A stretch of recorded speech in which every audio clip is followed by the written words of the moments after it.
have made a decision.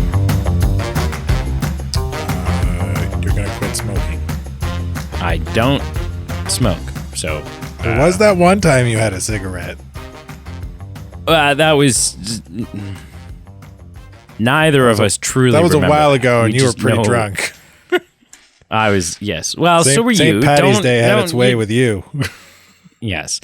No, I've decided I got to take some sort of like probiotic or something because I'm sick again. I'm sick again. Smoking and it will seems do that's that. like every... Shut up. I...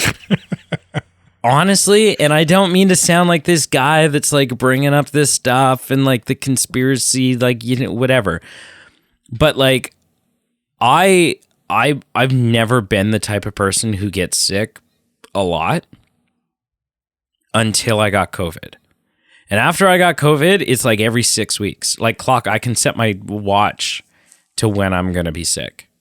It's yeah. So I gotta get on like some sort of, you know, something. Yeah, Maybe you I just don't need even more have of you in my kids. life. No. It's that dirty city uh, you live in. It is, you know, and honestly, I felt we went downtown. We were at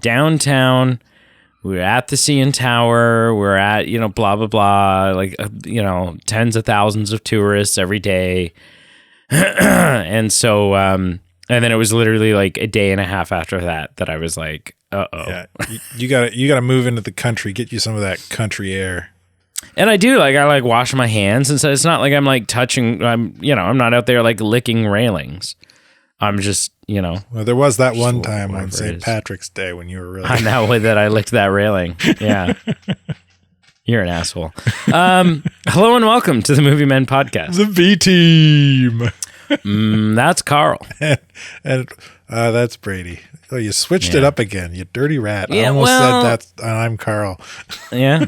Yeah, I got to keep you me on your my toes. Well, welcome to our weekly news show. I am under the weather, so if I sound not honey smooth, then I apologize. It is what it is, and I may cough occasionally. So, you know, at least I sort of have my voice back now. This is the first time in like years that I was like flat out whispering for a couple of days because I just had no voice. It was rough. You finally got Listen, it back before from we that jump sea into... witch. Yeah, exactly. Before we jump into last week's news, or the news from the last week, I want to hand the floor to you because you sent me a message the other day, and I'm going to use the word perturbed. You seemed a little bent out of shape in terms of 4 green comrades. My dudes. And yeah, you were a little, My half-shell perturbed. homies. Yeah. So set the floor. Tell us what your thoughts are. Just lay it out there. All right. Yeah. Okay. So I ended up seeing the latest Teenage Mutant Ninja Turtles movie trailer, the new animated one that was coming out. Wow, you watched a trailer and I didn't even send it to you. Yeah, it was. Well, it's the Turtles, man. I mean, I love the Turtles. I didn't watch a lot of I had cow cable, so there weren't a lot of shows I was able to watch growing up, and I didn't have a very diverse variety of action figures because my parents didn't have a lot of money, and I didn't have a lot of money as a kid because I was a kid. But I did have a number of Ninja Turtle toys, and I did watch quite a bit of Ninja Turtles, so they're dear to my heart. And yeah, I wanted to watch this trailer. And it's animated, so not like I don't really care one way or the other about the animation. I don't think like the last. I mean, it's a unique animation style. Yeah, like a quick kind of look at TMNT on the silver screen. We've had 3 live action Ninja Turtles movies. The first 2 are kind of looked at and seen as kind of amazing. The third one where they kind of traveled through time, was a little off the beat for most people. And then the next time we see them, it was an animated flick years later. From 2007 is when it was. Yeah. And not a lot of people liked it. I thought it was pretty cool. I thought it was kind of a interesting take on the Turtles, kind of the Turtles years later, a little bit more grown up and all that. Sorry, I'm trying to find the most recent. I mean, would you consider the reboot series, the 2014 and the 2016 one? Those, I mean, they're technically live action. The Turtles themselves are not. No, but it's a live action. I would film. call it I would call it live action, even though the Turtles are animated or CG. But I thought those ones were good. I think they were passable. And yeah, I don't know. Anyway, so yeah, I seen this recent one, and there were a few things that I kind of went, huh, okay, that's different, but it didn't bother me. Like Splinter seems like he's old and feeble. Right. Or feeble, is that the right word? Feeble? I don't know. He's like, he never gets out of his chair in the trailer. He's like an old man in a chair. And he's played by Jackie Chan, which I think is a good fit. And so that was kind of interesting. But because for pretty much every iteration of Splinter we've seen thus far, he's still capable, even though he's old. He's kind of like Yoda. Right. So if he's never gets out of his chair throughout the whole movie because he's too old, I think that'd be all right. I mean, but anyway, the thing that really got me going, kind of made me flip the table and just go, oh no, this is gonna suck, was when I seen Seth Rogen's name come up across the screen. Right. Not just playing Bebop, but also written by and produced by. Yeah. Like this is Seth Rogen's movie in a lot of ways. Yeah, it makes me really sad. 'Cause a lot of stuff he's touched in recent years is bad. Yeah. Bad. Now, some of people might go, but Mario movie, he's in the Mario movie, he's Donkey. Yeah, but he didn't do the role justice at all. He literally just did his voice. There's, I can't remember where I seen it. It was either an interview or somebody talking about how he got the role. And he was essentially offered the role of Donkey Kong, and he told the person offering him the role, saying, okay, but I'm not doing any stupid voices. I'm just going to talk. I'm going to use my own voice. It's like, are you, what? How? And then on top of that, you look at all the promotional material where all the other actors are on the red carpet for the film or whatever, and they all have some kind of getup that's similar to the character they're voicing, right? Like Jack Black on the red carpet, and he's got like a Bowser turtle shell sewn on the back of his tux. That's so cool. And what Seth Rogen do? Nothing. The guy doesn't care. He doesn't give a crap. So my hopes for this movie are quickly circling the drain. The water's almost gone. I'm bummed about it and disappointed, and I wish this guy would stop doing stuff and just hide in a shelter somewhere. I mean, so two thoughts I have. One is I'm not a Seth Rogen fan. They just never have been. I don't find like the stoner comedy genre, it doesn't do anything for me. He was good in The Fabelmans, which was the most recent Steven Spielberg, sort of the autobiographical film that Steven Spielberg did. So if you haven't seen The Fabelmans, I would check it out. It's a dramatic role, not a comedic role, and he's pretty good in it. And then aside from our favorite Seth Rogen moment, which is him in what was it, the Night Before or whatever, that Christmas comedy that he did with Joseph Gordon-Levitt and Anthony Mackie. Yeah, I'm not a Seth Rogen guy. The other thing I will say though, and this is kind of discredits me from really having much of an opinion here. I could take or leave the Teenage Mutant Ninja Turtles. Like, I just, I know it just wasn't, I didn't grow up with it. It was certainly around when I was growing up, but it just didn't, like, I was never pulled to it. It wasn't one of the shows or the movies that I watched as a kid.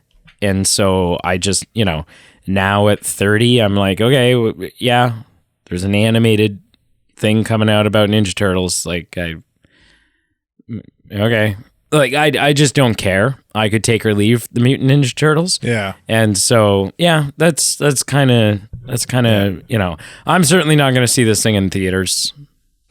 I'm probably not going to anymore. That my hype for it is dead. Yeah. Like, I may watch it if it hits streaming, then sure, great.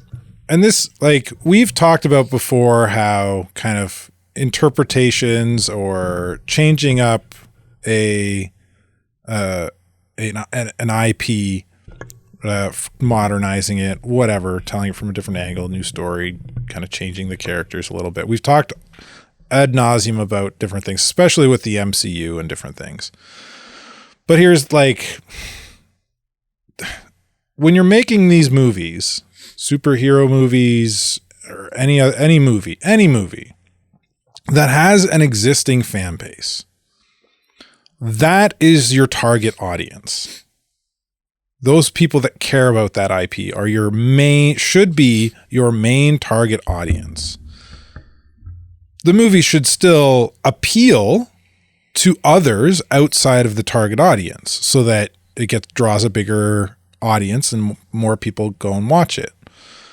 But the fans of the IP before the movie hits the screen are the ones that are going to really push it, really, like, share it on their social medias, drag their friends to watch it. Like, if I was really excited about this film at this right now, I would be pushing for you to watch it and us to review it day one. That's one person who was never going to see the film that is now going to go see the film on the silver screen, right? Like, fans are the ones who should be the main audience, and Seth Rogen doesn't care about that, right? Right. The people making the Witcher TV show, they don't care about that. There's like a big list of films that have come out and that are probably going to continue to come out where they're not looking at the core audience of those franchises. They're trying to reach new people, which, okay, that's fine. But when you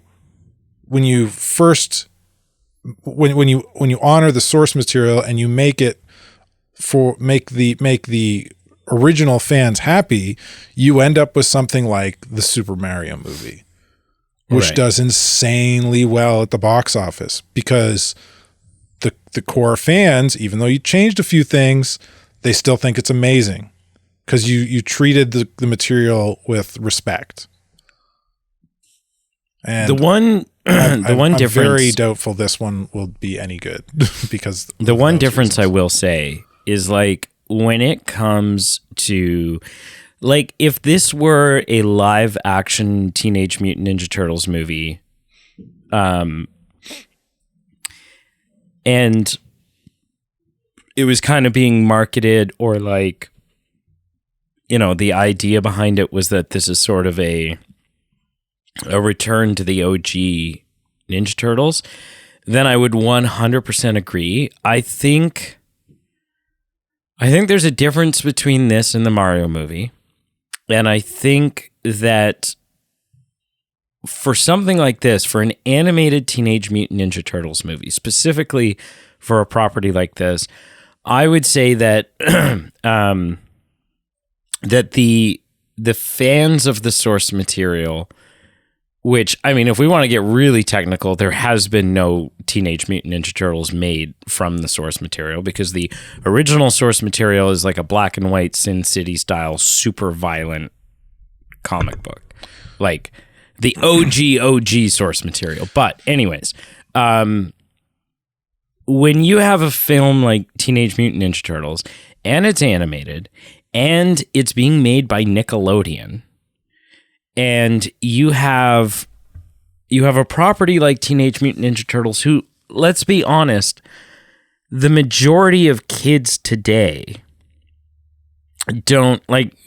There's not a massive kid fan. Like in the realm of kids, Mutant Ninja Turtles is not as hot as it once was, right? Yep. And so I think a film like this, the reason you make those changes, the reasons you kind of modernize it, is because the goal of, like, for the people making this film, the goal of this film is to introduce a whole new generation, to get a whole new generation hooked on the Mutant Ninja Turtles. Right.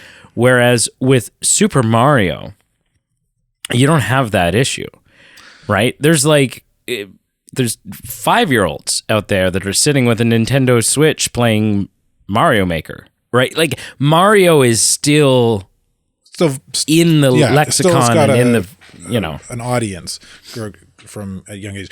And I don't disagree with your point, but your point only validates mine more. Because if you're trying to reach a whole, and there have been cartoons, like Teenage Mutant Ninja Turtles has always had a cartoon on the air. The absence of TMNT on the little screen in your home on a Saturday morning, there's only ever been a few year gap between iterations. But anyway, your point only validates mine more, in that if you're trying to get a new audience, so we're talking like under the age of, say, 13 here, is if that's what you're saying. This is going to be targeted at under 13s kids. I would think so. Right? Yeah. Okay. Fair. I agree with that. That's the target audience here. Who's taking them? The parents. The parents. But parents are going to take them. Like, if I had a kid, even if I'm not a Teenage Mutant Ninja Turtle fan, if I had a kid, my chances of taking my kid to this movie would still go up, because sometimes you're just looking for something, like, you're just looking for movies you can take your kids to, right? Like, I'm not a Paw Patrol's fan. I'm going to take my kid to go see a Paw Patrol thing if they've seen the trailer and their friends at school are talking about it and they seem into it. Right, but you are going, even if your kid has never seen a trailer or isn't interested in TMNT, and you grew up with it, you are taking them to see this movie. That's what I'm saying. Like, if you it's honor good, like the source like material. You said, you you're honor, not taking your kid. You honor what came before, and the people that loved what came before will help promote the new. Yeah. That's what I'm saying. And when you don't honor what came before, when you trash on it in your new movie, well, I don't know that they're trashing. Like, no, what are they trashing? And I can't. I'm not saying that they're doing that here. Right. I'm just seeing Seth Rogen, and I've got a hate on for him right now. So you're cautiously, it's more than cautiously. I'm completely turned off. Yeah. All right. So there we go. I just wanted to get to the bottom of that and figure out, what the deal was. And okay. Because you're like, oh man, the new Teenage Mutant Ninja Turtles movie is super underwhelming. And I'm like, I'm sorry, the one that doesn't come out till August? Like, what are we talking about here? You son of a gun, did you get some sort of like advanced screening thing? I saw it early. And didn't take the person who you should probably take more than anyone else, considering what we do on a weekly basis, you bastard. But no. Okay. All right. Before we get into the news, there's one more off the top that I want to talk about, and that is the trailer for a little film coming out that I had not heard of until I saw the trailer for the very first time. And then I sent it to you, and you seem to have an overly enthusiastic response to it. And so that's interesting because, I kind of want to talk about that. It's a trailer for a movie called Hidden Strike, starring Jackie Chan and John Cena. And as soon as I clicked on this trailer, before clicking on this trailer, I saw who was in it, and I'm like, oh, okay, yeah. Here we go. I've become, I'll be honest, I never used to be a big John Cena fan. I just kind of initially, when he first hit the scene, I was like, all right, another wrestler that's trying to be an actor, yeah. Okay. He's very charismatic. But he's won me over. Yeah. He's won me over. His portrayal of Peacemaker, I think, was a large part of that. Yeah. Because he was fantastic, not only in the Suicide Squad, but in the Peacemaker TV series. Yeah. But yeah, so I would say I was in super terms on board for this. of wrestlers coming to becoming actors, Batista's done it the best. He's got to be the best actor, former wrestler. I would say John Cena's second. Not a close second, but definitely second. You'd put Dwayne Johnson third, eh? Oh, yeah. Out of those three? Oh, yeah. I mean, I think... I might even put him fourth. I seen a trailer recently that had Shawn Michaels in it for some B movie. Yeah. I mean, I think as far as level of fame, Dwayne Johnson's been the most successful. Yeah. But as far as acting ability, yeah, Dave Bautista for sure. For sure. So anyways, I watched this trailer. And when it started out, I was instantly sucked in. I was like, yes, this is that sort of... This is how I want to see Jackie Chan. First of all, I want to see Jackie Chan because I don't see enough of Jackie Chan. Yeah. And he looks amazing. For his age, yeah. The guy's amazing. Let me pull this up because I am not 100% sure how old Jackie Chan. He's in his 70s. He's 69. Yeah, just about 69 years old. And the guy's just he looks amazing. Yeah. Looks amazing. Especially for all the injuries he's taken over the years. Yeah, oh yeah. But I was just sucked right in because I was like, this is how I want to see Jackie Chan. This kind of feels like Rush Hour without Chris Tucker and a little more military-esque. It has that buddy comedy thing, right? Rush Hour Shanghai or Nights. what was the Western one he did? Shanghai Nights. Noon, that kind of buddy cop. You get the more straight-laced guy, and then you get Jackie Chan, or Jackie Chan is the straight-laced, and you get the goofy other side. Yeah. But I gotta be honest with you. The more this trailer went on, the more it lost me. Really? Where I just felt like the jokes weren't landing for me. And the action was kind of limited. I thought the action was way over the top. And I just sort of everything that I kind of, before I even clicked on it or as I was clicking on it, everything that the promise of Jackie Chan and John Cena in an action comedy together, everything that promises, I just felt like, at least for me, the trailer continued to fail to deliver that. So maybe I need to rewatch it. Maybe I was in a funk when I watched it. I don't know. But like I said, I put it on and it just didn't, I'm still excited for it. It's just a trailer. It's just a trailer, right? We've seen shitty trailers for amazing movies. We've seen amazing trailers for shitty movies. So ultimately, the trailer doesn't mean it's going to be a good movie, a bad movie, blah, blah, blah.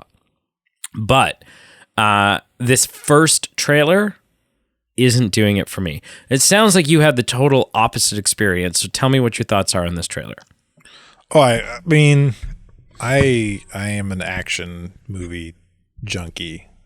So, big explosions, crazy gunfights, driving, chase scenes, yeah, Jackie Chan doing his thing, like, man, yes.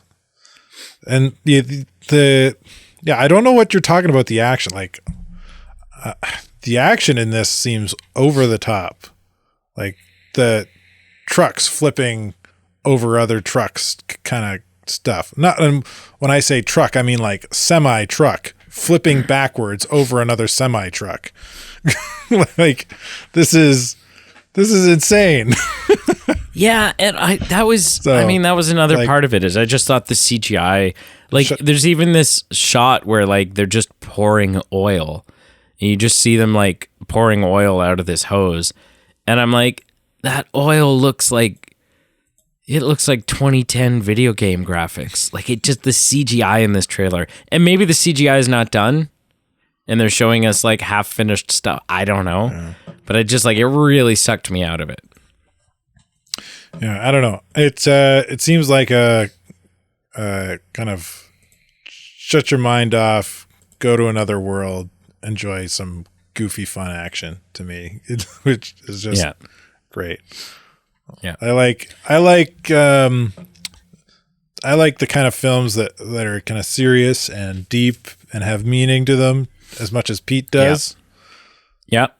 But you know, how can you beat an awesome action popcorn flick where you just sit down and forget the world exists for 2 hours? So I don't know. This looks great to me. All right. Okay, moving on to our first actual news topic for today. It was announced back at Star Wars Celebration. Actually, a bunch of Star Wars films were announced, and it kind of seemed like, I don't know, something felt different about the announcements this time. Like, for the longest time, every time Star Wars has made an announcement, we've sort of been trained to, as fans, go, okay, sure, I'll believe it when I see it. Yeah. Like, it just, when I'm sitting in the theater, then I'll believe you made the film. maybe at that point I'll believe it. But something, I don't know, something this time just felt different to me. I believed it. I believed that, okay, this is what they're doing. They're taking action. Kathleen Kennedy stepping down. Like, we're getting serious about Star Wars here. And one of the films that they announced a couple, right? One was a High Republic era Star Wars film. One was like a 25,000 years in the past, origins of the Force. I assume we'll see, you know, the first Jedis go to... Whoa. Hang on. You shocked me there with some news that you literally just heard, and I Googled it just to like fact check you. Okay. The Kathleen Kennedy is resigning. She's out. Oh, you and I have talked about that. No, we didn't. There's been rumors about it for years, but nothing has been confirmed. I will go back and I will find the timestamp. I will find the timestamp of you and I talking about this back in the fall. We talked about it. I would have remembered that. I would and it sort of seemed that like by mid spring, early summer, that she would make her departure, but we didn't know for sure. It was still conjecture. There was nothing confirmed. And we've talked about like 99%. Who would replace her. But I don't think it was like 99. I will find it next week. I will have found the timestamp, right. And we'll yeah. So anyways, one of the films that were announced was 15 years after the Rise of Skywalker film, featuring Rey kind of building up the new era of Jedi, right? Because much to what Luke said in The Last Jedi, is time for the Jedi to end, you know, blah, blah, blah. Turns out he was wrong. And I think we all knew that he was kind of, you know, the Jedi aren't going to end. But maybe it's time for a huge shift in what that structure looks like. And so we have a Rey film coming starring Daisy Ridley. And it seems to me like a Rey film would open itself up pretty perfectly to feature one Luke Skywalker as a Force ghost, right? He's the one that has kind of trained Rey, and he's her real connection to the Force and to this Jedi world and stuff like that, and he appears in The Rise of Skywalker as a Force ghost for her. So it just kind of, I don't know, makes sense. Well, Mark Hamill was recently doing an interview with CBS Sunday Morning. And they asked him, hey, you got this upcoming thing happening in Star Wars. There's all these Star Wars movies coming. Are we going to see Luke Skywalker again? And Mark Hamill said, I had my time, and that's good, but that's enough. And it sounds like the interviewer was not willing to just sort of take that as the answer and kind of not convinced. Prod it a little further and be like, okay, but could Luke return? Give us some glimmer of hope. And Mark Hamill said, well, you never say never. I just don't see any reason to. Let me put it that way. I mean, they have so many stories to tell. They don't need Luke anymore. He also said in another interview right around the same time that he feels like, because he's out there promoting the machine right now. So he's doing a lot of interviews.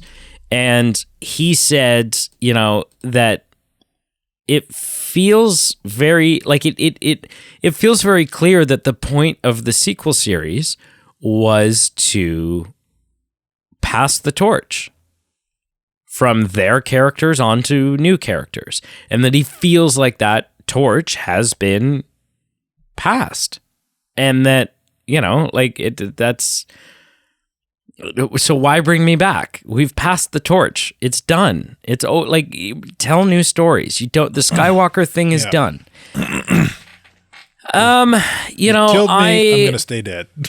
Yeah, I sort of. I don't know. I believe that Mark Hamill has no intention of returning. I just don't know how much of this is I don't know how much of this is him thinking that they're not going to ask him, and how much of it is him thinking they might ask me, but I'm still so butthurt about them not doing what I wanted them to do in the sequel series that screw them, I'm not going to return. Because at the end of the day, you and I have talked about this, and obviously we've still yet to have our debate episode that we're going to have. And we're on opposite sides of the fence about how they portrayed Luke in the sequel trilogy, whether or not that was consistent with OG Luke. But at the end of the day, what you and I have talked about, we've both agreed on, and there isn't really a debate here, is that as much as you look at Mark Hamill and you think to yourself, well, I mean, that's Luke Skywalker. Mark Hamill is Luke Skywalker. Luke Skywalker is Mark Hamill. Mark Hamill, at the end of the day, is a hired actor. He's labor. Right. Just like any other actor is. And just like any other actor, I mean, sometimes a film will give you a say, sometimes a director, sometimes, whatever. But at the end of the day, Mark Hamill has no rights to have any say when it comes to how they're going to write and what the character's going to look like. If he signs a contract, he says, I'm going to be in this film, and all of a sudden the director says, well, we're going to have your character, gun down a bunch of people, and you go, whoa, my character wouldn't do that. Well, you're an actor. you have a job here. Do your job. Yeah. And so I understand, Mark Hamill he didn't like the way they took it. But I am going to use the term butthurt, because as much as I'm a fan of Mark Hamill, my response is also tough. Well, Get Mark over Hamill's opinion is of the character is the same as yours and mine on this kind of topic, right? Like, exactly. He's been in an interview where, and it's been cut a number of different ways. Like, people who are kind of my camp of thinking about Luke Skywalker have cut and shared the film where this interview where where Mark Hamill says, I seen what they were doing the character, and I said to Ryan, Luke wouldn't do this. This isn't who Luke is. This isn't how it should be done. And then they'll cut it there. But the goes interview, on he continues to talk in the interview, and he voices pretty much essentially what you had said. He in the interview he continues on to say, but Ryan didn't, and he said, no, this is the direction we're going, and these are the reasons. Whatever Ryan said, whatever Mark said in the interview, and he continues on to essentially say, at the end of the day, I'm playing Luke, and this is what they want to do with Luke. And I'm an actor, and I don't own the character. So, the consummate, is that the right how way to use that word? Consummate professional that he is. I'll just use the word constant professional that Mark Hamill is, played the role to the best of his ability the way the director asked for him, even though he disagreed. Right? Now, a good director, Rian Johnson isn't. Well, he's a good director. Just not. I'm sorry. Have you not seen the Knives Out series? I've seen Knives Out. No, I'll take that back. He's a good director, but he wasn't a good director for choice for Star Wars, I'll say. But anyway, my opinion aside, I forgot where I was going with this rant now. I don't know. That's where I was. A good director will listen to and take heed of somebody who knows the character better. Even if, whether that's the actor, whether that's the cameraman, whether that's, you know what I mean? Like, yeah, I would argue though. His name's skipping my mind right now. Force Unleashed. Who's he play? Guy. Played Darth Maul's voice. Yep. I'm horrible with names. He's got lots of stories where, he's been doing a role, and whether it's his character or someone else's character, and he speaks up and he talks to the director and he's like, this character wouldn't do that, or this character's already met this character, so you need to rewrite the screen, just because he's got such a deep lore fan knowledge of Star Wars. So, right. So the director should listen to somebody who knows a lot about the character, and so there's a potentially make some changes. But at the end of the day, it's still the director's and the studio's final decision. So the difference here, though, is that Sam Witwer, before ever being involved in Star Wars, was a massive Star Wars fan, was a Star Wars nerd. Yeah. And then got involved in Star Wars, right? True. And was like, this is amazing.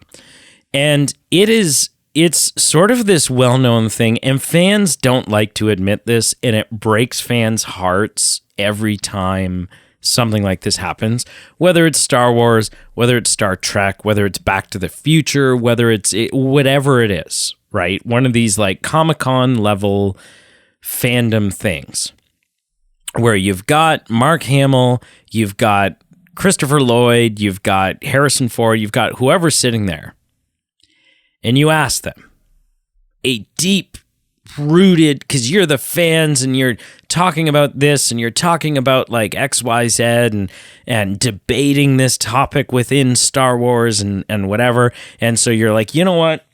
This is a Han Solo question. It's a question about Han Solo and the Millennium Falcon. And so we're going to ask Harrison Ford this question. We're going to ask Mark Hamill this Luke Skywalker essential question, and they ask the question, and Harrison Ford or Mark Hamill or whoever says, I don't know. I don't even remember.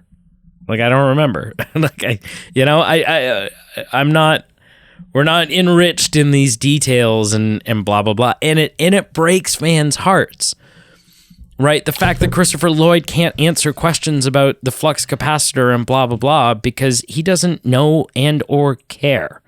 And so that's not to say that Mark Hamill doesn't care about Luke Skywalker, but it is to say that, before Mark Hamill was involved in Star Wars, he wasn't a Star Wars fan, obviously, because there was no Star Wars.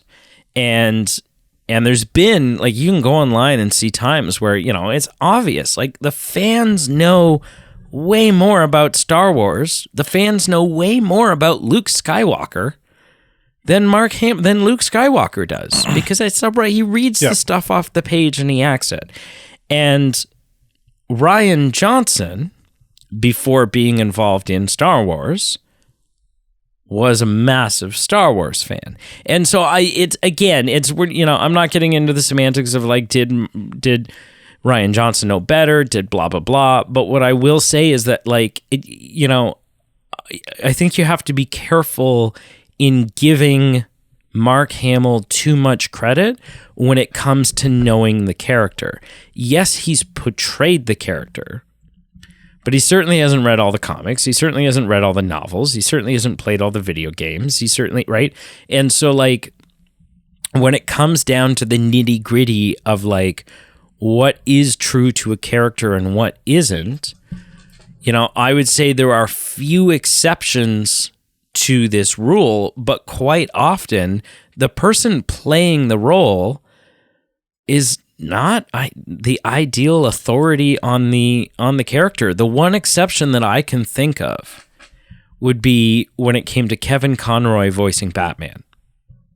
Kevin Conroy knew that character inside and out. Like, he'd been voicing it several times a year, like, even if he wasn't fully employed, recording Batman episodes every week, he was either in a video game or he was in, like, whatever it was, nonstop for like 30 years. So, like, he knew that character very well, and he was a comic fan. Like, he was reading the comics and he was, doing whatever. But, like, you get these, like Mark Hamill, I'd be very interested to find out. And it maybe it's recently, but it might not be, and it might surprise a lot of people. Oh, when's the last time Mark Hamill watched Star Wars? It could be like 6, 7, 8, 10 years, right? Like, it's just you make a good point, and I would concede some ground on that point. But we don't know Mark Hamill's predilection to what media he consumes, how big of a fan he is of Star Wars. I would say, I would even say that the same thing would go for Rian Johnson. I don't know how big of a fan he is of Star Wars. Like, everybody who's been in Star Wars would probably call themselves a fan of Star Wars. That doesn't mean they have that kind of deep knowledge we're talking about. Right. Yeah, I mean, maybe, right?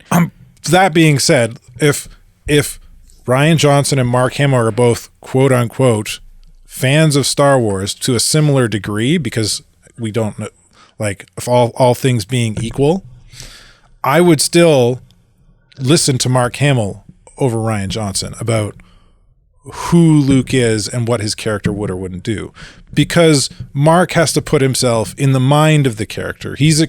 As an actor, he's explored who Luke is, what Luke has done, what Luke has gone through to play the character convincingly. Mark would know more than, all things being equal, the director of the film.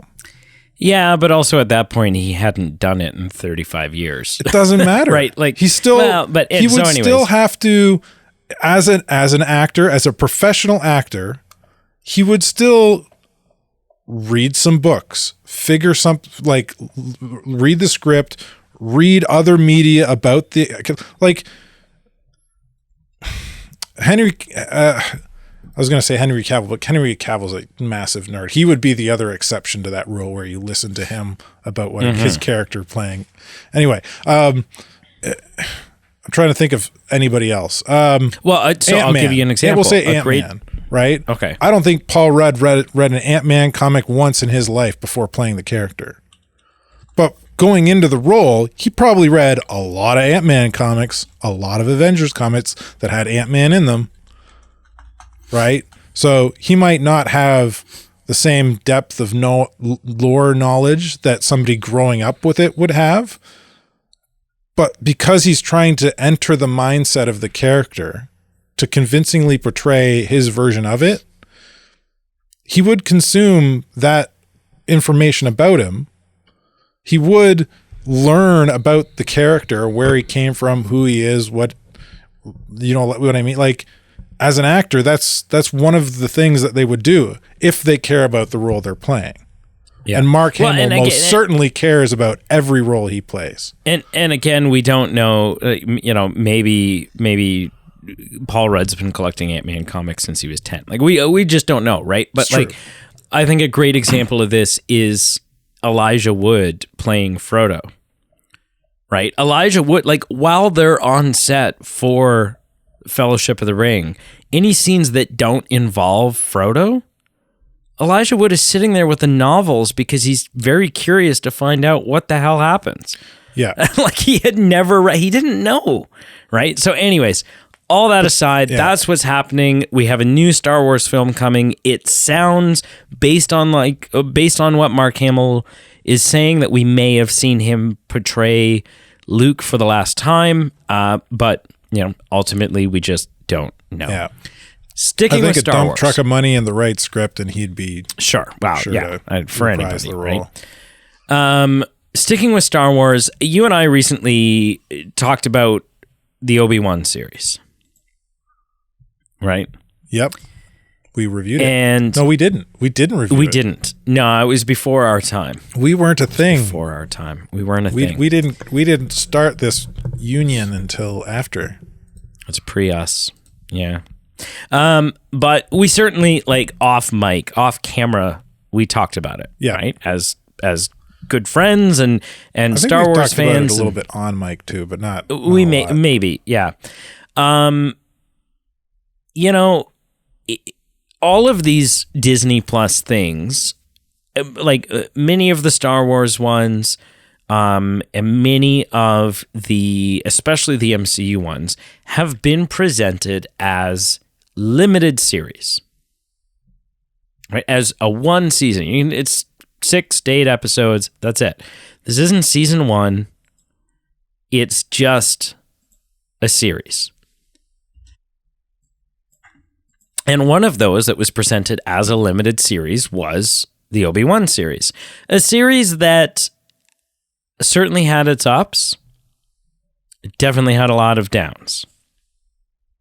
Like, a lot of downs. Like, we were just, we were a lot, yeah. There was, yeah. Mm-hmm. Yep. Just not, yeah.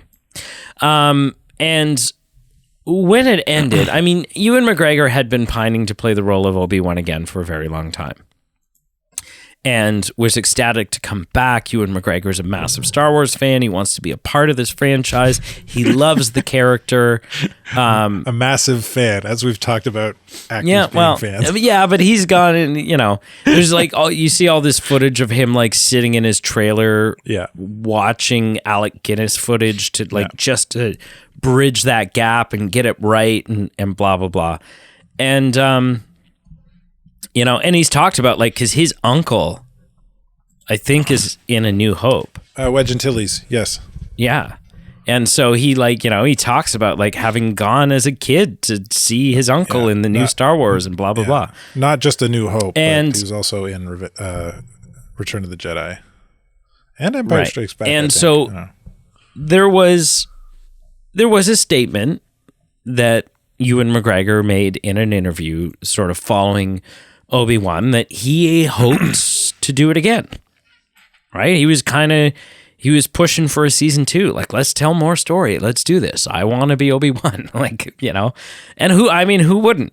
You can't blame the guy. If you're Ewan McGregor and you're the guy that's been chosen to play Obi-Wan Kenobi, yeah, you play that until they tell you you're not allowed to play it anymore. Yeah. Well, in a recent interview, we kind of got not really an update, but kind of some information on it. So Deborah Chow, who directed season 1 of Obi-Wan, came out and said, you know, it was always intended to be a standalone thing. Like it was intended to be one and done. But anything is possible. Yeah. And also recently in an interview, I believe it was Kathleen Kennedy who was talking about it. And yeah, and Kathleen Kennedy kind of confirmed, like, you know, when we did Obi-Wan, we intended it to be it was just a limited series. However, there's still 10 years between where we left off in Obi-Wan and where we find him in A New Hope. That's a lot of time. There's a lot of time. There's a lot of story that could be told there. So I don't know. I don't know if it's going to happen. Obviously, Ewan McGregor wants it to happen. I'm sure that, you know, after watching interviews and hearing how much fun it was to come back and to come back with a warm welcome this time, as opposed to just getting crapped all over by fans. I'm sure that Hayden Christensen would love to come back and get in that Vader suit again. Oh yeah. Even if they don't have an interaction with each other, because at that point, you know, up until this point, I think an argument can be made that it's a successful retcon and that it still makes sense with everything that Obi-Wan says in A New Hope. I think if they interact with each other again, you might be kind of pushing that. Yeah. That might be the breaking point. It'd be better to have Vader have his own spin-off series. Yeah. But I got to tell you, I think this is going to happen. Because although it wasn't received amazingly, a lot of people watched this show. Like, the numbers for this were massive. And I think there was enough good in season 1 that I think if you were to take season 1, focus on what worked really well, and make some adjustments based on what wasn't so great, I think you could have a spectacular season 2. I'm always down for seeing more Ewan McGregor, and I kind of, maybe foolishly, but I lean towards thinking that this will in fact happen. Carl, you hear all this. You saw Obi-Wan season 1, I guess we'll call it. Obviously, you're familiar with Ewan McGregor playing Obi-Wan. What are your thoughts? Should we get a season 2? Will we get a season 2? And if we get a season 2, what is the story there? What do you tell? And most importantly, does season 2 more heavily feature Liam Neeson now that season 1's kind of ended with them sort of rekindling and Qui-Gon saying, you know, we've got a long way to go. Come on, hurry up. Let's go. Let's chat. Let's, you know, what are your thoughts? Yeah. I'd be in, I think. There's 10 years, lots of story to be told. Obi-Wan's not just sitting around doing absolutely nothing. And now that he's, with the ending of the first season, if that's what you want to call them now, is that what we're calling them now? You have the opportunity for him to be more proactive. You know, he's found out about the Jedi Underground Railroad of sorts. He could potentially get involved with that. Maybe. I don't know that he would. I think you just have a Tatooine focused story. It's just solely focused on Tatooine. Maybe he has some run-in with the Hutts, or some more run-ins with the Sam people. I don't know. Maybe some gangs. Just some keeping Luke safe stuff. I don't know what the story would be. But yeah, like he's definitely more prone to be proactive and connected to the Force now. So yeah, like what does that look like? How does he spend those 10 years? Is there an interesting story there? I think there could be. I've not read the comic book series that this kind of is supposed to be based on, but from what I do know, it's not anything close to what we got in the show. So there's a story there somewhere, obviously. Yeah, I mean, I'd give it a try. I didn't mind the first one. I thought it ended, like the last couple episodes were definitely really cool. Where in the timeline? Is it before what we got in Obi-Wan, or is it after what we got in Obi-Wan, where Obi-Wan finally, must be after, where he finally faces off against and finally kills Darth Maul on Tatooine? It's after. Yeah, we could get a live action version of that. It has got to be just a couple within like 4 or 5 years, maybe even less. When does Obi-Wan? You get Ray Parker back and you do that? Man, the fans would go nuts. Fans would go nuts. You doing some research here? What's happening? I'm just Googling. I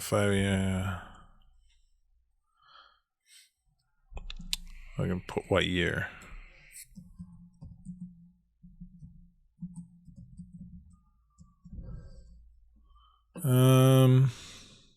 That's 32. That's not.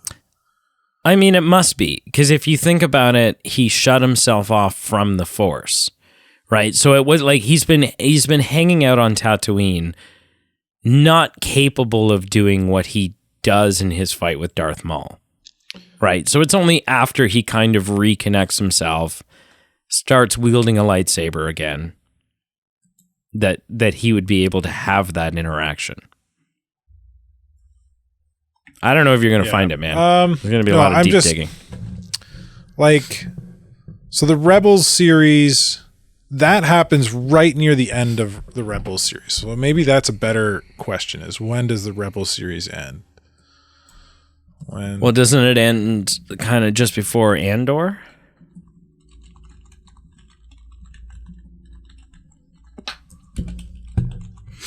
Shows and movies. Timeline.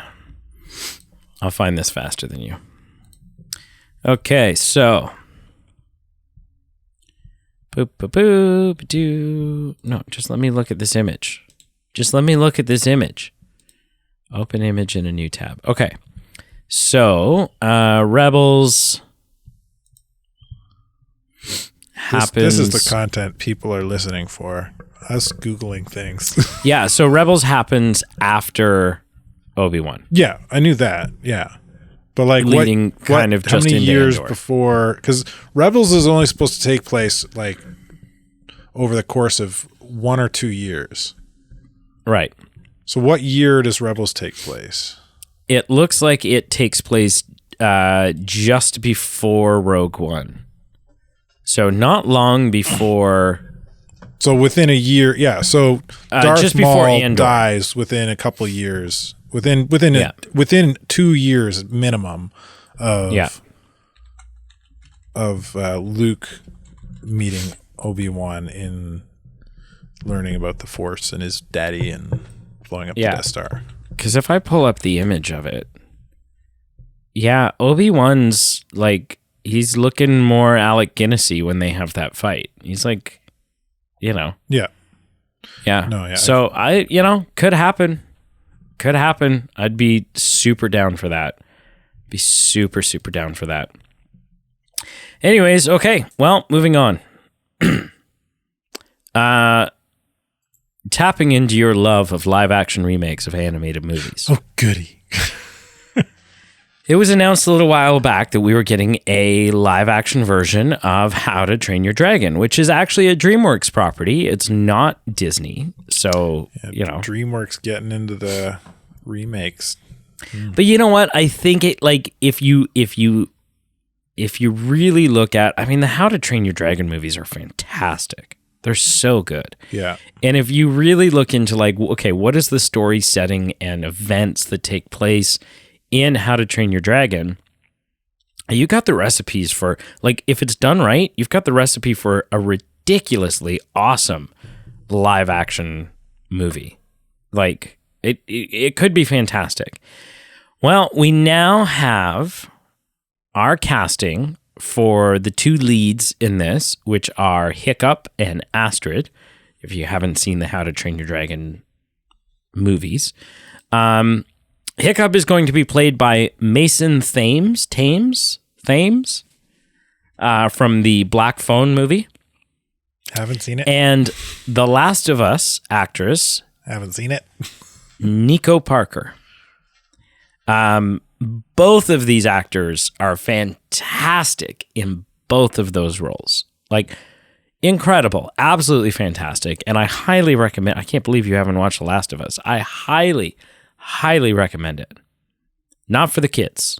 It's not that I don't want to see it. It's that I don't want to pay for every streaming service under the sun just to watch everything. That's fair. That's fair. So we have our casting. And of course, because the internet is full of a bunch of basement-dwelling morons, the fact that Astrid's actress, Nico Parker, does not have white skin has led to thousands upon thousands of comments and online petitions and, the movie's already ruined and it's garbage and they don't know how to. You morons. You losers. You stupid assholes. Like, I just don't know how else. It's 2023.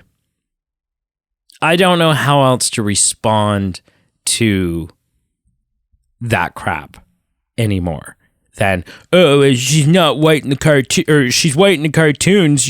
Now you have non-white actors playing it. Shut up. Like, I can't wrap my head around this. And you've got all these, like, straw man arguments. Well, in the cartoon, like, the story of it is that they're these Norwegian, blah, blah, blah. Okay. Let's break that down for a second. First of all, inspired by Norwegian culture? Maybe. Except for the fact that there are a bunch of horned-wearing Vikings, which, by the way, never actually existed in real. That's a fictitious depiction of Vikings. There are these horned-wearing Vikings that are hanging out with dragons.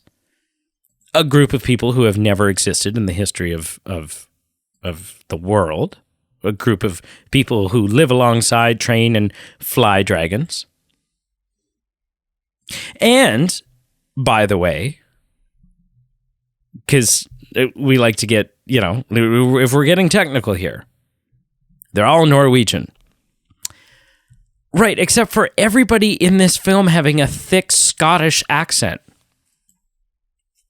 So in fact, we're not really that uptight about whether or not it's true to Norwegian culture. You're just a bunch of racist asses. You're a bunch of people who have seen someone who doesn't have white skin, and you're getting bent out of shape because you don't have dark skin, and so the character in this movie can't have dark skin either. I don't know. Can you tell I'm worked up about this? Yeah, a little bit. It's coming across? I think you might need to tone it down a bit. No, it's just at this point, attacking a person's intelligence isn't a good counter argument. Well, the rest of it was a good counter argument, but here's the first the thing. part wasn't. But here's the thing, though. When you're a young female actor who's been cast in a role, and you're getting Instagram inbox messages, you're getting comments, like all of your Facebook posts, your Instagram posts, your whatever are getting bombarded with racist comments about how you shouldn't be in this film and you're going to ruin this film and you should just quit acting. If you're the person doing that, I have to question your intelligence. I have to question your ability to function as a human being if that is how you're spending your spare time. Like, I have to. Yeah. It's just it's bizarre. Yeah. I think it's overboard. Like I've said this before. I think this is great casting. I don't have a problem with it. I haven't seen them in either of them, but I think the casting is fine. But the people you're referring to, the people who have a problem with this, they are a loud vocal minority. They are fewer than we believe them to be because the internet allows them to be more prevalent than they should be. So I think having, like, she doesn't deserve any kind of backlash she's getting for this. She was chosen for the part. She didn't, like, it's not on her that she's playing the role. She's agreed to it. That's the only thing that should be put on her. But there's no problem with her playing the role. Period. Right? I'm in agreement there. Yep. No, and I'm not saying this is the majority. Any backlash she's getting, any private messages she's getting, those people are scum. But they're a minority, and I don't think that minority deserves the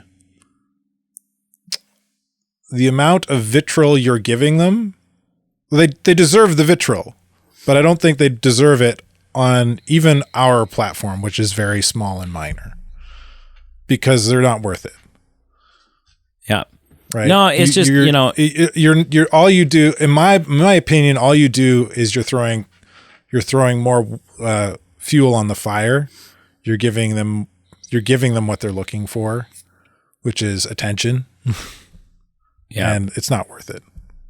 No, it's better to look at the bright side and ignore the idiots. Oh, and I am ecstatic about this casting. Yeah. I think this is a fantastic casting. It's just such a shame. And again, it is not the majority. It is not. But when, like, her most recent Instagram post is a screenshot of the post the article I've sent you, right? That these two actors have been cast. And I don't even have to, like, skip through comments on this. It's, but you look nothing like Astrid. And one person, I'm amused by the double standard with which they excuse blackwashing that they are doing by saying they are fictional characters. I'm sure the black community would drop to their knees screaming if they made Tiana, the actress or the character in Princess and the Frog, white. My point is, if a white character is turned black, it's fine, but if a black character is turned white, it's not. Like, just, what are you doing? Like, what are you doing? Right? I thought, what's this is a fantastic one here. Absolutely just like pinnacle of human intelligence. Where was it? Oh, I thought they were supposed to be Scandinavian. What happened to ethnic inclusivity? Like, it's crazy. It's crazy to me that that these people exist, right? Again, like you said, a loud vocal minority. But it's like, then don't, like, as you've said in the past, then vote with your wallet. Like, if you're really that bent out of shape, then don't go see the movie. Don't go see the movie. And I say that not as in like a, hoping you will anyways. I hope that you don't go see the movie. Because I will probably go see this movie and I don't want you sitting next to me. It's so bonkers. And it happens with everything. Like, it's not just the race thing. Right? Like, it's Twilight Boy's been cast as Batman. I'm not going to go see it. Great. That's how you chose to spend your internet time today? Like, what are you doing? What are you doing? But anyways, yeah, I'm ecstatic for this casting. As you've said already, like, you look at it and yeah, I mean, we've said many times, you get the best person for the role. You get the best person for the role. Yeah. That's all there is to it. You get the best person for the role. And, like, I do think that sometimes the color of an individual's skin to portray that role may play a part, but in this case, it's not that. Like, she's close enough that I don't care. Right. Well, and like, as we've said, it all depends on whether or not the ethnicity of a character is intrinsic to who that character is, right? Yeah. You can't have a European Black Panther because it is intrinsic to that character that he is from Wakanda. He is the Wakandan king. Yeah. But another example I used was, I have no issues with Asian or Punjabi or Black or Mexican Superman. Yeah. Because he's Kryptonian. We've differed on this. It doesn't make before. a difference. I think it does. Right. Because that's what the character's been. That's what it should be. And like, I want to center back to this argument real quick, because I had a thought about this. You on a previous episode when we talked about this, you said that the creators were racist. No. I said that. No, I'll tell you what I said. You correct me, please. Correct me. I don't want to take you out of context. It was a much more racist time. And that that predominantly, like, if you go back and you look at depictions of characters, like anytime from the 20s when Superman was created, if there are depictions of Black characters, they don't hold up. Like, they haven't aged well. Like, it wasn't a time where, you know. Okay, I'll give you that point, but that doesn't make the creators racist in any way. No, I agree. Because they're depicting a hero and the color of skin that they are. It doesn't, like, when you play, and I think the perfect kind of parallel here is when you play a video game and there's a character creator in it. What do you make that character look like? Well, you make him look like yourself. Exactly. Right. So it doesn't. Well, absolutely. Yeah. So the fact that Superman's white, you're right. It's not super intrinsic to who he is, but it's respecting what came before, respecting the people who created him. That's how they created him. That was their vision for who he is. There's nothing wrong. Like, why do we have to change it? There's no. Oh, you don't have to. There's not a necessity to. And nobody's saying you have to, but there's also no issue in doing so. Right? That if you're going to do hey, we're doing a new take on this. We're going to do it a little bit differently. And I'm not dying on this hill as a point of order, but it is something like, it seems semantical. Like changing it just because is not a reason to change it. No, but if you found the actor who you think is going to best portray your vision of this character and the story that you want to tell with this character, and that character happens to be not of the skin color that this character has traditionally been portrayed in, that shouldn't be a sticking point. That shouldn't be like, wow, we'd absolutely love to cast... I don't know, we'd absolutely love to cast this Mexican player to be our new Batman, but, Batman's never been Mexican in the comics and blah, blah, blah, and, yada, yada, and you go, okay, so, like, who cares? So do it anyways. If you found this person and he's your new Batman, then he's your new Batman, and you just do it. Like, it is what it is, but... So anyways, I'm pumped about this casting. You've said you've got no issues with it either. I don't know the actors, but yeah, I don't... yeah. No, if anything, you're just butthurt that it's a live action remake of a cartoon. And, yeah. And enough a is beloved enough. Cartoon, yes. Yeah. Yeah. All right. Speaking about people who traditionally get butthurt, it's Vin Diesel. Now... that guy's got a continual stick up his butt about somebody these days. He very famously has had this long feud now, very public feud. Like, not just like a feud that they had and then it kind of leaked. This was a feud that like took place, like they were taking shots at each other over social media. It was a very public feud between Vin Diesel and Dwayne "The Rock" Johnson. Dwayne "The Rock" Johnson, obviously, who came in and, I'm sorry, but saved the Fast and the Furious franchise from whatever you want to call it, bankruptcy, from just flopping out of existence. If you look at the numbers, of the movies, the Fast and the Furious movies before, and then as soon as Dwayne "The Rock" Johnson joined, he was Viagra for that franchise. He brought it back to life. And then they had a falling out. They had a massive falling out. And Vin Diesel said, Dwayne Johnson will never be in another Fast and the Furious movie. And Dwayne Johnson said, F Vin Diesel, I'll never be in another... Like, they were just done with each other. They were completely done with each other.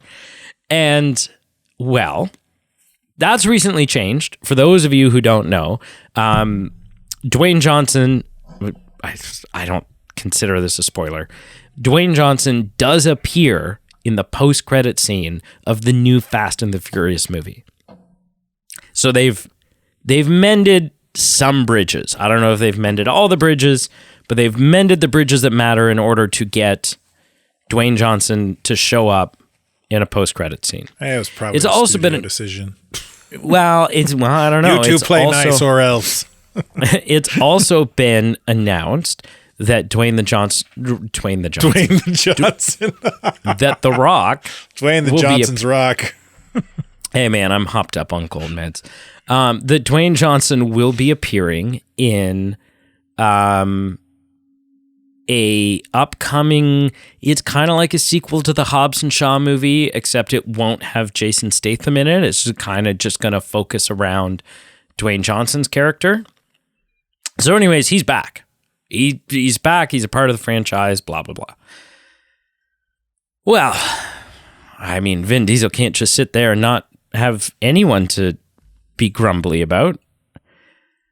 In the new Fast and the Furious movie, we also have Jason Momoa. You've seen him in all the trailers. He's on the posters, blah, blah, blah. And people are raving about his performance. They say, it's kind of a shit film, but Jason Momoa is fantastic in it. Well, Vin Diesel doesn't like that. He doesn't like to share the spotlight. Vin Diesel is, quote unquote, embarrassed Jason is being branded as the only bright spot in the film and stealing his thunder in the franchise that he has built. Jason knows he's the flavor of the moment and Vin's jealous of him. But he doesn't appreciate Vin trying to poison the public against him. This is a potential Hollywood's next biggest fraud. or feud, not fraud, feud. And of course, that comes from Eric Swan over at Cinema Blend. I mean, here's the thing. And maybe this will be unpopular amongst the Vin Diesel fans. But Vin, I'm gonna talk straight to Vin for a second here. Yeah, sure, you're in the Guardians of the Galaxy movies, but I mean, you're kind of barely in them. Right? You say 3 words over and over again. Over and over. If not for this Fast and the Furious franchise, no one would even remember who you are anymore. Oh, his career would be dead. Dead in the water. It should have died with that XXX film. Like, the first XXX film was okay. Well, he wasn't even in the second one. Was he? Exactly. No. The second one was with Ice-T. Was it Ice-T? So the Riddick was good. Riddick was good. I actually like him. There's sort of a cheesy, stupid kids sort of comedy that he's in called The Pacifier. Yep. I like that. Pacifier, Pitch Black, the Riddick films. Yep. And I do enjoy him in the Fast and the Furious movies, but he's not some massive star. Well, and he doesn't have any charisma on screen, which is why he works so well playing someone like Riddick, because Riddick is an uncharismatic, tough guy. He's very monotone. Yeah. That's why he can play Groot, because you're not a massive star, Vin. You are a star and a producer and sort of a figurehead of a massive franchise. No. And that's keeping food on your table. But you are not a massive star. And Jason Momoa is a massive star. Yeah. And Dwayne The Rock Johnson. And Dwayne The Rock Johnson is a massive star and charismatic as hell. Right? These people that you're bringing into your films, there was a slew of films there where Charlize Theron was in them. Massive star. And so you kind of have to understand, my not really a friend, that if you want your films in this, if you want to remain relevant, you got to keep this franchise going. And if you're going to keep this franchise going, you are going to have to continue to bring people in who are bigger and better than you to carry this franchise for you. Because otherwise it's done. And you're done. And I mean, I'm sure that once Fast and the Furious is done, because now Vin Diesel will be hot off the Fast and the Furious franchise, that he'll get some new franchise or he'll be cast in something or whatever. And maybe that will take off. Maybe it won't. I don't know. I kind of don't give a shit. I don't know. It's childish. It's very childish. He's childish. A big bald baby. It's what he is. Like, we talked a while back about how, Dwayne The Rock Johnson wasn't looking so hot anymore after he kind of got in and was like meddling with Shazam 2. And he was kind of like, want to be the king of the castle of the whole little DC Black Adam thing and so on and so forth. But compared to this, the Dwayne The Rock Johnson stuff is just like, all right, you had a bad day. Well, he had a bad day. We sorted it out. Like the two are I don't think are even comparable. Like the Dwayne Johnson issues with the DCU were Dwayne having his own vision to help promote his brand and pushing that narrative and trying to push that through the studios, and it falling flat on his face. But he's like, he never made a really big public deal about how it's not worked out in his favor. It's never even leaked that he's said anything quietly behind scenes, which this article is all about. He's not whining about it. About Vin Diesel whining to his co-stars, his buddies on the set, about how Jason Momoa is better than him. Newsflash, he is. He is. So I don't know. That's sort of the long and short of the story. But basically, Vin Diesel's just being a big bitch again, and his butt hurt that the massive star that he brought in for this film did just that and was a massive star. You know what it is? This is what it is. This is Vin Diesel having a lack of gratitude to the people, to his co-stars. Oh yeah. Right? Like you landed for your film. Like, I don't know, I guess Vin Diesel's got a pretty big role in creating these films, right? Like he's a producer or something on them. Yeah, he's at least a producer. He didn't start out that way. Like the Fast and the Furious, he's just a dude in it. But he's not even in the second one. He's going to have some say in who's in the film at this point. Oh yeah. So like, yeah, for sure. You landed Jason Momoa for your film. Be grateful. This is you being an ungrateful dick because Jason Momoa acted. Like the one paragraph in here. Yet Purasaurus, the Dominic Toretto actor, has been telling those in his inner circle that his co-stars scene stealing and overacting was detrimental to the movie. I'm sorry. It would not take much. I've seen the first 3 of these films. If they continue on even from what that is, I doubt they've improved in the acting quality. It would not take a lot for somebody to act better than what's happening in those films. No. I would not call it overacting. I would call it quality acting. Yeah. And I'm sorry, a franchise that you built, I mean...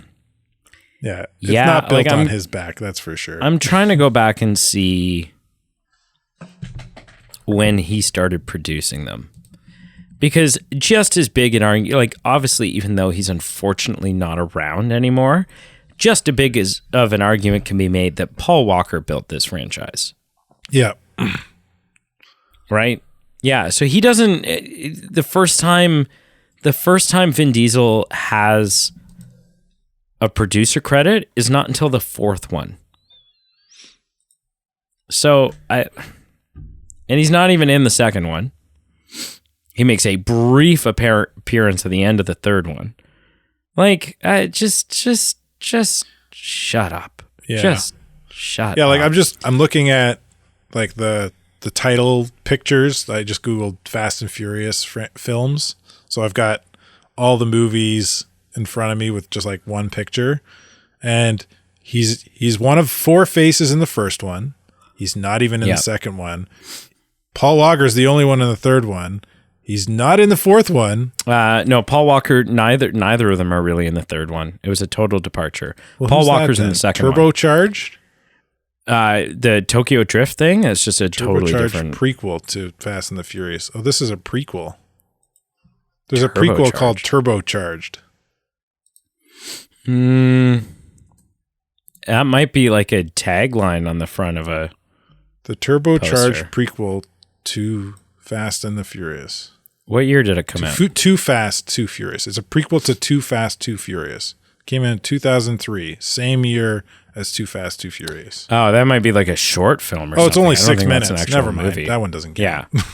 Okay. Oh, yeah, the Turbocharged Prelude. Yeah.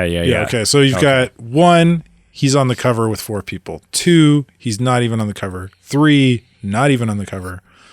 4, he's on the cover. He's on the cover from there out. Yeah. And usually but from there as out, the biggest phase. like But, Fast and Furious. oh, the naming thing is stupid. Los Balados. That's got to be the same film. Yeah, it is. Same year. Just one's, I don't know. That's weird. Fast 5. Fast 5 has got The Rock in it. Yeah. So, And that's when it became successful. you've got like prior to Fast 5, you're in 2 of 4 films. Yeah. It took The Rock and Fast 5 to really give it some juice. And from then on, you're also getting Jason Statham. And and this most recent one, you've got John Cena. Yeah. Or like... And just for a point of reference, this franchise is not built on you. I can tell just by looking at cover photos. Fast and the Furious 4 made $360 million. Fast 5 made $630 million. Almost doubled as soon as Dwayne "The Rock" Johnson was in it. You know what else is funny here? Is he... Okay. Hang on. Okay. Fast... I'm just looking at the Google splash page after Googling it. So Fast and Furious 1, you look down at the casting.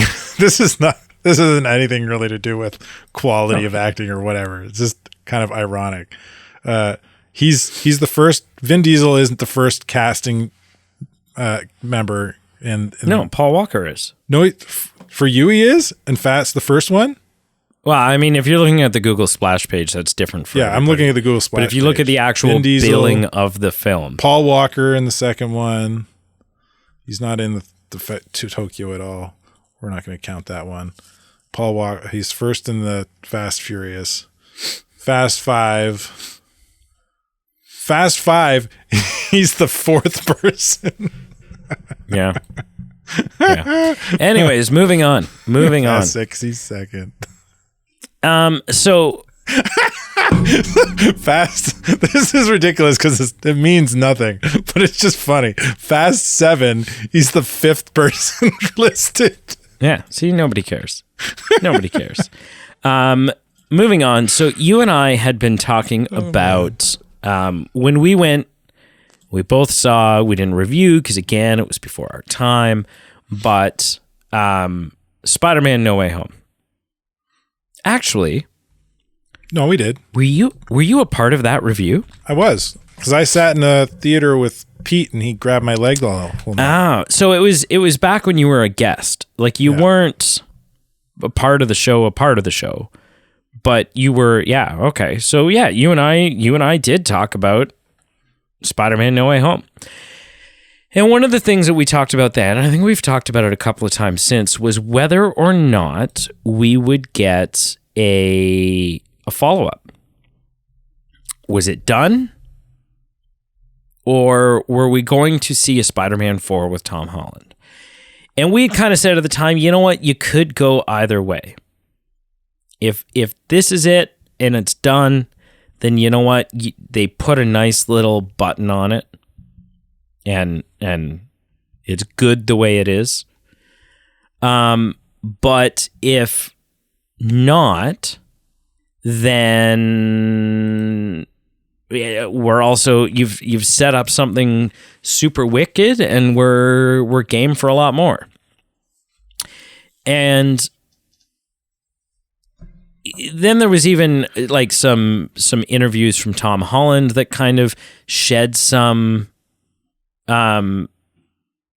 it shed some doubt on it. He kind of, they kept saying like, this is our last time playing these characters like this and blah, blah, blah. And they kept kind of saying like this.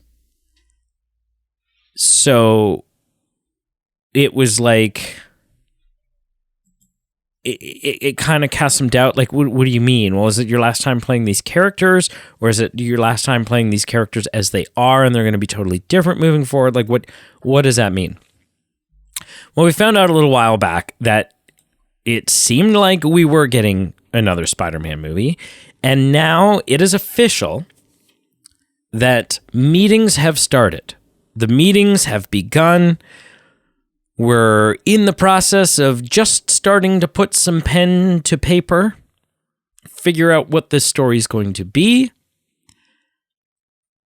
but it's been halted. And the reason it's been halted is because of the writer's strike, and not because Not simply because, well, we're in the process, we're going to write it, and we can't write it because there's a writer's strike. They've halted everything. They've halted meetings. They've halted talking about it. They've halted any sort of planning. And the reason they're doing this is they're not alone in doing this. A lot of different productions have started doing this. But essentially, Spider-Man 4 has halted their production in solidarity with the writer's strike. Basically being like, you know what? If you're not going to pay these guys properly, then we're going to cause all kinds of hubbub by just not working on these big films. And so, you guys can either sit and the studios can start losing all kinds of money and the theaters can lose money and everyone can lose money and this can be miserable for everyone. Or you guys can hike up your socks, pay the writers what they're asking for, and we can all get along and things can be good. What are your thoughts on this? Your thoughts on the fact that Spider-Man 4 is coming.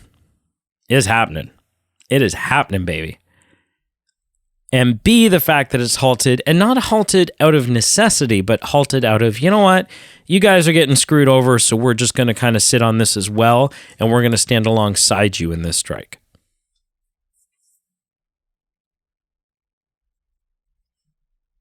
That's it? You're done asking the question? Yeah. Okay, I thought you might prattle on a bit more. No, I said, what are your thoughts? Yeah, but then you continued to talk. Anyway, I'm excited for more Spider-Man, especially a Tom Holland Spider-Man. I think he's my favorite Spider-Man to date. He tops out, which is interesting. It just occurred to me because isn't Tobey Maguire Pete's favorite Spider-Man? I think so. Yeah. So between the three of us, we each cover the Spider-Man bases in terms of favorite live action Spider-Man. Yeah. Anyway, Andrew Garfield's fine. Yeah, I think I'm excited about more Spider-Man. Yes, please. Stopping production in terms with solidarity of the strike. Okay, sure, whatever. People deserve to get paid what they're worth, and make it happen. Yeah. Yeah.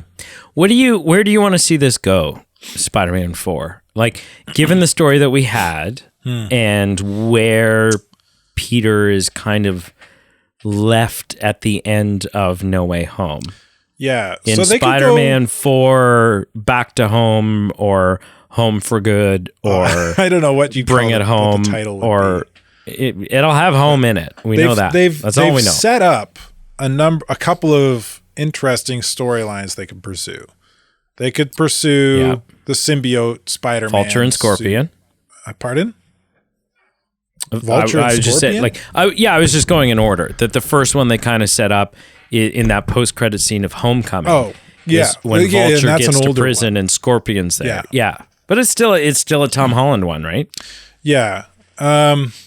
So you got, there's kind of the older ones. Yeah, there's that. You could do that. They could do a Sinister Six thing at this point. They've got enough films under their belt. You got Vulture, Scorpion. You could have a Mysterio come back as a different person playing different character in the story, being Mysterio. Like Mysterio, the original Jake Gyllenhaal's Mysterio is dead, but that doesn't mean somebody else can't pick up the mantle because it's all tech based, right? It's not like in the comic books where he was very much about magic, quote unquote magic, like misdirection magic, theatrical, which is a very theatrical magic, which is a very learned skill. So which would be hard for somebody else to take up the mantle. In this case, the guy's just got to be smart enough to use the tech, which he had a whole team helping him. So it wouldn't be hard necessarily for somebody else to pick up the mantle of Mysterio. Yeah. So that's 3 out of 6 right there. and the other three could easily be thrown in there pretty quick. So you've got you got those storylines you could push. You got the symbiote is now on Earth. In the term, because Eddie Brock left a little bit of behind, right? Somehow that little black goop could make its way from sunny Bahamas or wherever Eddie Brock was to New York and attach itself to Spider-Man. We could have a black suit Spider-Man storyline again. Maybe done without the dancing and weirdness. What else is there? There's I don't think you could use, in terms of like a villain, I don't think you could use any of the villains from the multiverse that were brought in for the last film, for No Way Home. Like, I don't think you could do Doc Ock again, Sandman, Electro. You could do all those characters again with new actors because it's the multiverse. It's you know what I mean? Like, he could fight his version of Doc Ock, but you know, it's already been, like, he's already had that interaction with him from a different universe. I think you would do the film, the character, and the opportunity to tell interesting stories with characters, villains who haven't been on the silver screen yet. You would do be a great disservice to all that, right? Yeah. Like, because Spider-Man's like Batman. He's got a rogues gallery a mile long, right? You could do. Oh, he's got the Rhino. best Marvel rogues gallery for sure. Yeah, like you could do a Rhino. You could do Kraven the Hunter. You could, like, Well, we've had Rhino. we've had Rhino in a different universe, not in this one. Yeah. Right. We've got. I'm saying it would be a disservice to use somebody he's already interacted with. Right. That's from a different universe. From The from Kraven the last Hunter one is interesting because we do have, like, this fall, we have a Kraven the Hunter movie with Aaron Taylor Johnson coming out from Sony. Yeah, And that will so be part of the It's part of the Venomverse. Venomverse. Yeah. But if we're talking in terms of, you know, it's technically Tom Hardy's symbiote that could potentially cause issues. Like, right, they're not completely closed off from each other in a way. No, they're not. Well, they've been connected mingle. now and are kind of connected via the symbiote. Via the multiverse. Yeah. What's his buddy again? That doesn't Ned? remember anymore. Ted. There's lots of fan theories out there that Ted could become Hobgoblin. It's Ned, but Ned. Right. yeah. Sorry. I misread. Well, because he does in the comics. Ned is one of the hobgoblins from the comics. Right. Yeah. But I mean, I don't know if, you know. Yeah, I don't know if they would do that. I don't know if I can see that. Could become a bigger threat again. Like, he's still out there. Yeah. Yeah. Kingpin. You could have a run in with Kingpin. Right, who has been established in the MCU. Yep. Yeah. Who else? Black Cat could be an interesting. Black Cat would be pretty cool. Yeah. Could be a cool, interesting. Because Black Cat's kind of one of those characters that plays the hero when it suits her. So she could be an antagonist, but also a protagonist at the same time in the film. I'm holding out for Mr. Negative. I think Mr. Negative would be interesting. Yeah, to see the MCU take on Mr. Negative. Yeah. But anyways, yeah, it's exciting. I hope we get it sooner than later. Like, you know, I mean, obviously don't rush it, but I mean, he's so good. I just watched Endgame again last night, and I'm just like, it's just a doppelganger would be interesting. Oh yeah, or I'm just Chameleon. scrolling through a big list of All the Spider-Man villains. For those that don't know, doppelganger. I believe he's a clone, like a screwed up clone or something. Doppelganger like dresses and looks like Spider-Man, but has like 8 legs and hands. Yeah. Yeah. All right. Moving on to our final topic. James Gunn. And we've never talked about him before on this show. Never. First time. First time for everything. James Gunn, according to Variety, James Gunn may have his Superman. Interesting. Dum, dum, dum. Former Bold and the Beautiful star Pearson Faudet. If you open the article I sent you there's some pictures. Both a topless underwear photo and just sort of a headshot. He's 31. He's been in a couple of things. I think he was in a couple episodes of The Flash? Or what was he in? He's had some, let's see, Pearson Faudet.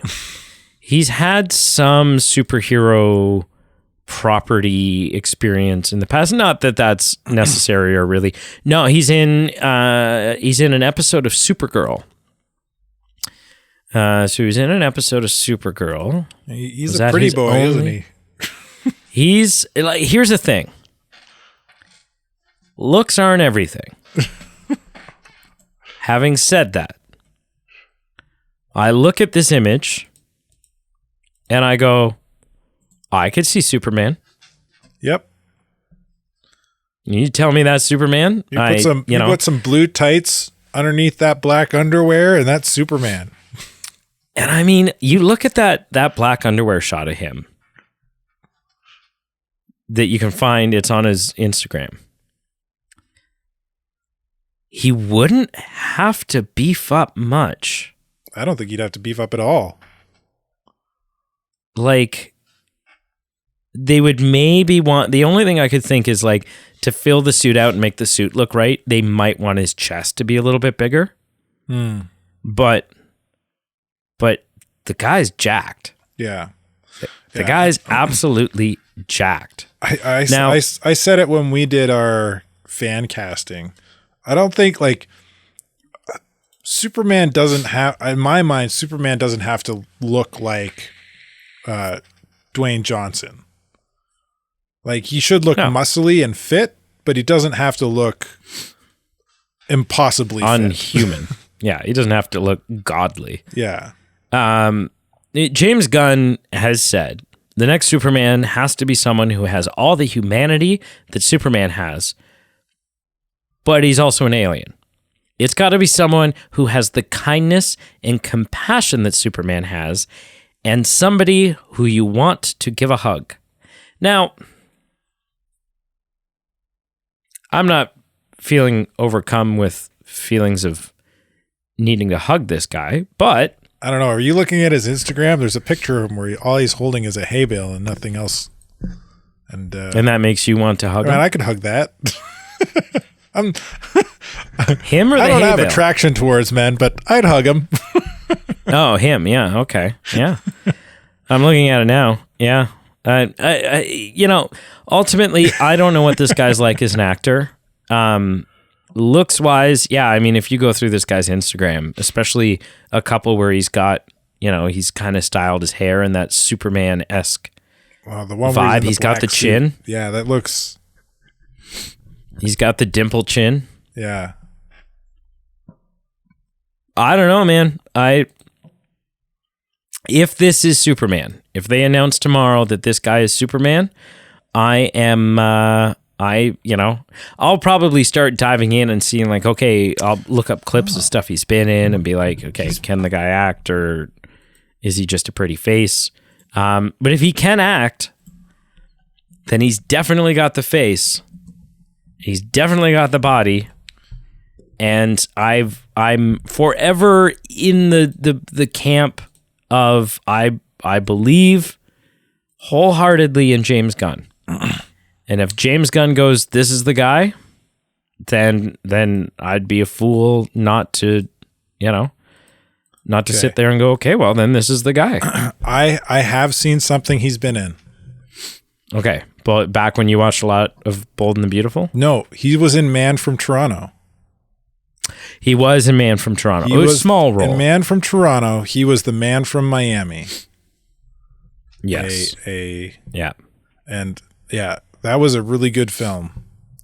And really? Although I really enjoyed it. It's got Woody Harrelson. I mean, how can that's you fair. Not like Woody Harrelson and anything he touches. Woody Harrelson, Kaylee Kuko, Kevin Hart. Yeah, but so he was like in this world, the assassins, hitmen, their names are based on the cities they're from. So Woody Harrelson is the man from Toronto, and so our Pearson Fode plays the man from Miami, and there's a bit of a scuffle between him and Harrelson, and yeah, I mean, good action scenes. So he doesn't have a big role in it, but it seems weird that as a hitman you would want to advertise where you're geographic, like you're just like helping narrow down your location for the authorities. Maybe it makes it easier for your clients to hire you if they don't want to pay for your travel expenses. I mean, if you're a hitman, if you can afford a good quality hitman, I'm thinking, you're already got the connections you need in order to get in touch with the people you need to get in touch with. Like the guy's not listing in Yellow Pages, right? Like, yeah. Anyways, what are your thoughts? Can you see this guy being Superman? Oh yeah, definitely. And while you said you already want to hug him, I do want to hug him. I think, like, visually, he's nailed it. His role wasn't very big in Man from Toronto, which is the only thing I've seen him in, but there was nothing about that film I didn't like. I don't think, thinking back on it. It's been a while since I've seen it, but yeah, fly on my mic, get lost. Yeah, which I can't. Yeah, I think he's going to be a good fit. I'm with you. I trust James Gunn's pick here. I think it's going to work. Yeah. Cool. Well, that's the news. That's it. That's all. That's it? That'll do it. There's no more. Oh. I mean, there'll be more next week. Oh, I'm already seeing things pop up in my news feed here that I'm like, oh my goodness. Like next week, we'll talk about the fact that apparently the script is already written for the sequel of the Flash film. Now, I don't know what that means. What? I don't know what that means. But we'll talk about that next week. Thank you so much for listening. Make sure you check out our Facebook, Instagram, and Twitter, all listed below. Check out our Patreon. It's a great way to support the show for as little as $1 a month and get some fun perks in return. Help me pay for some probiotics so that I don't sound like this every 6 weeks. And make sure you check out our merch page, which is about to get a new shirt that was just recommended. Someone wrote into me, Marshall wrote into me. Marshall was like, hey, you and Carl said this thing on the news last week, and I'm thinking that's got to be a shirt. So was it one of those weird shirt suggestions I made at the end? No, it just says, what's it say? It says, put a tinfoil hat on your tinfoil hat. I got a room. And I'm like, that is a great shirt. So keep your eyes peeled for that. The link's listed below. Thank you so much. Thank you. That's all I can say. Indeed. Thank you. Yeah. Say something witty to send us off. All right. That's whatever. I guess the real response there would have been witty to send us off, but that's, yeah. Well, you screwed up, didn't you? You screwed up. Or something witty.